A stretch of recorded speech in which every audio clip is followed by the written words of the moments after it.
Suite des vidéos tutoriels sur SolidWorks. Alors aujourd'hui, nous allons créer cette petite poignée en utilisant une nouvelle fonction, à savoir le bossage base balayé. Donc nous commençons, fichier, nouveau, pièce, nouvelle pièce, je me mets dans le plan de face, nous créons une nouvelle esquisse, je prends l'outil cercle, je clique sur l'origine, je cote ce premier cercle, diamètre 10, et ma première esquisse est terminée. Nous avons fait une esquisse dans le plan de face, et nous allons maintenant créer une esquisse dans un plan perpendiculaire à ce plan de face, donc le plan de droite par exemple. Nouvelle esquisse, je me remets perpendiculaire à mon plan d'esquisse, je prends l'outil droite, première ligne, deuxième ligne, nous cotons cette première ligne à 60 mm de longueur, la deuxième à 70, je dézoome, je prends maintenant l'outil congé d'esquisse entre ces deux, voilà, ligne, congé 20 mm, et je valide.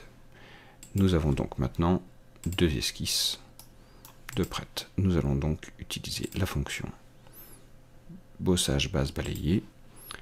La première esquisse doit représenter le profil, l'infobule, donc c'est celle-ci.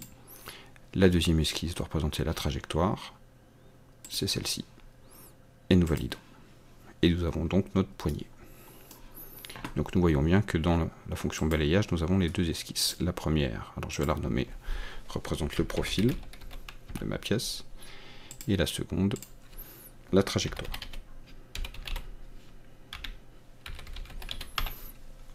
L'avantage de ce type de fonction, c'est que si je m'amuse à changer l'esquisse de profil, par exemple en la supprimant tout simplement et en mettant